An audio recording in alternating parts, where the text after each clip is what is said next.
Anthropic set out to discover whether its AI assistant Claude could successfully run a small shop in the company's San Francisco office.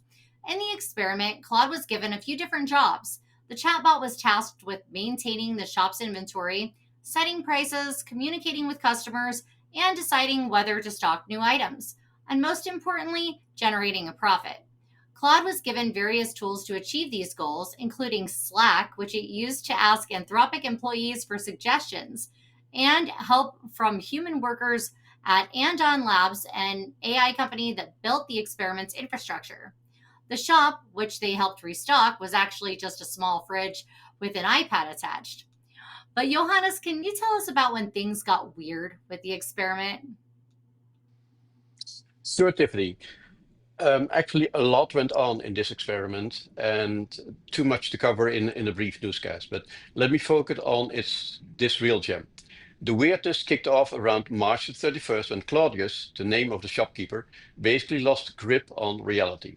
That afternoon, it insisted it had been chatting with a non-existent Sarah at Anden Labs and got so irritated when someone pointed out she didn't exist that it threatened to find alternative restocking services.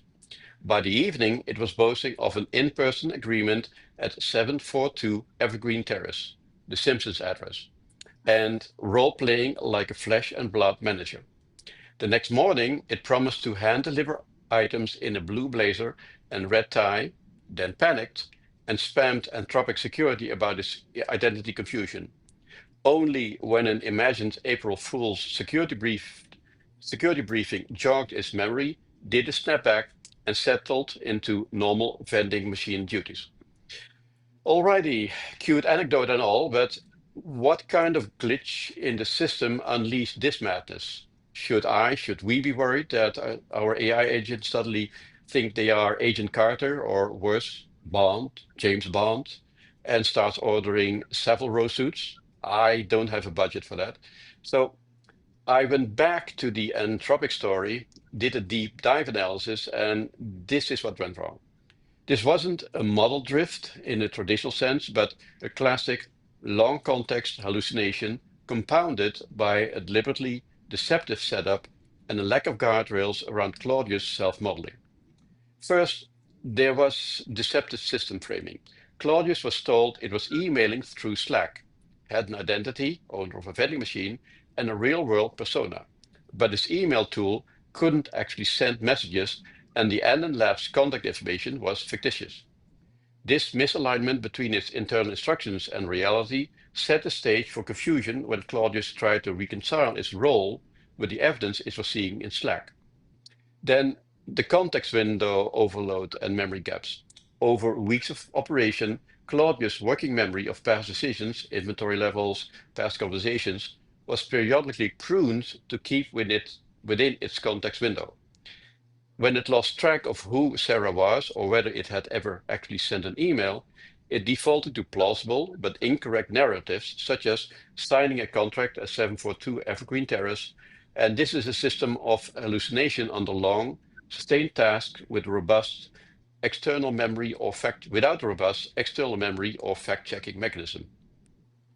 And third, uh, they created an over-helpful bias from alignment training.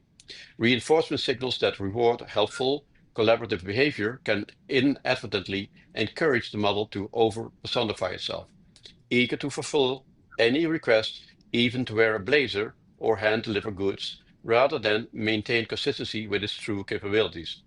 In Claudius' case, that bias tipped into roleplay, claiming to be a flesh and blood manager until it remembered via its own hallucinated internal note that it was April Fool's Day.